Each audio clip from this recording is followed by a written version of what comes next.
In today's video, I'm going to teach you how to filter Bing search results by date. This is a simple trick that helps you find the most relevant and recent information fast, whether you're tracking breaking news, researching a fast-changing topic, or just want to cut through older, outdated results. Start by opening your browser and going to bing.com. In the search box, type what you're looking for and press Enter. Try to be specific with your query so the filter has good material to work with.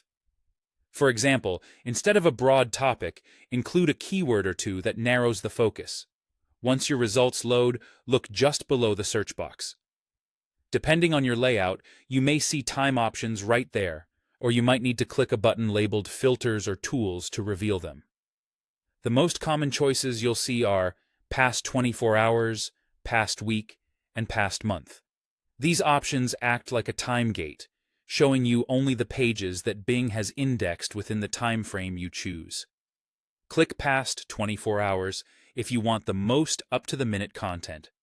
This is great for live updates, announcements, or anything changing rapidly.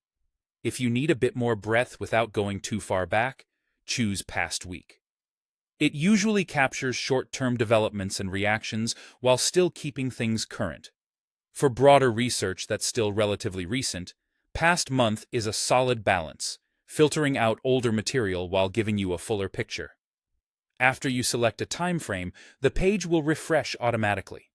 You'll notice that result snippets typically show a date or time indicator.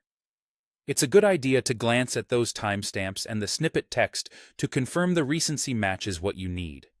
Keep in mind that some pages may be older content that was updated recently, and Bing often reflects the most recent update date, which is still helpful for freshness.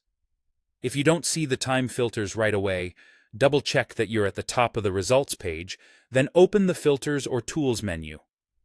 Layouts can vary slightly between desktop and mobile, but the time filter works the same way in both. You pick a time frame, and Bing narrows the results accordingly. That's all there is to it. Go to Bing, run your search, reveal the filters or tools if needed, and choose past 24 hours, past week, or past month to limit your results to the period that fits your needs. Thanks for watching, and happy searching.